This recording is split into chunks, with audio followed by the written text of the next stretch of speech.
दोस्तों जय श्री राम, हरे कृष्णा। दोस्तों आज मैं आपको एक अनसुनी रघुकुल के सौभाग्य का वृत्तांत सुनाऊंगा। अच्छा, आपको बहुत पसंद आएगा। बात उस वक्त की है जब दशरथ और बाली में युद्ध हुआ था। राजा दशरथ की 3 पत्नियां थी, जिसमें कैकेयी ही शस्त्र अस्त्र और रथ चालन में पारंगत थी। इसीलिए वो अक्सर दशरथ के साथ युद्ध में उनके साथ होती थी। एक बार राजा दशरथ का मुकाबला बाली से हुआ। राजा दशरथ की 3 रानियों में कैकेयी ही अस्त्र और रथ चालन में पारंगत थी और इसीलिए अक्सर वो दशरथ के साथ युद्ध में उनके साथ रहती थी। जब बाली और दशरथ का युद्ध हो रहा था तो संयोगवश कैकेयी उनके साथ ही थी। बाली को एक वरदान प्राप्त था कि यदि उसकी दृष्टि किसी पर पड़ेगी तो उसका आधा जो बल है वो बाली के पास आ जाएगा, जिसका परिणाम ये हुआ कि दशरथ युद्ध में बाली से हार गए। और बाली ने उस युद्ध में दशरथ को हराने के बाद उनके सामने एक शर्त रखी कि या तो आप कैकेयी को मेरे पास छोड़ जाओ और या तो रघुकुल की शान इस मुकुट को मेरे पास छोड़ जाओ। दशरथ ने रघुकुल की शान उस मुकुट को बाली के पास छोड़ा और कैकेयी को लेकर वो घर आ गए। कैकेयी एक कुशल योद्धा थी और किसी भी वीर योद्धा को एक कैसे सुहाता कि उनके राजा का मुकुट किसी और के पास है। उन्हें इस बात की चिंता हमेशा सताती कि उनके बदले रघुकुल का मुकुट कहीं छोड़ा गया है। इस बात की चिंता उन्हें हमेशा रहती।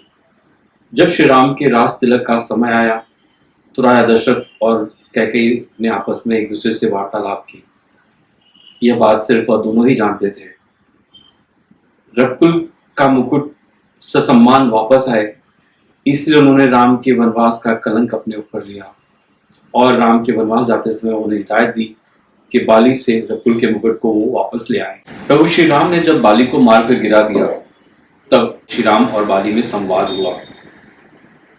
श्री राम जी ने अपना परिचय बाली को दिया। बाली से रघुकुल की शान उस मुकुट को वापस देने की बात कही। तब बाली ने कहा कि उसने रावण को बंदी बना लिया था। रावण जब भागा तो वो छल कपट करके वो मुकुट भी लेकर चले गया था।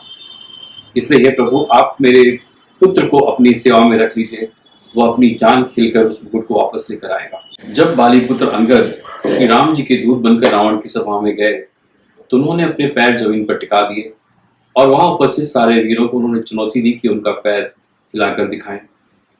उस सभा में उपस्थित सारे वीरों ने एक एक करके प्रयास किए, लेकिन सब असफल रहे।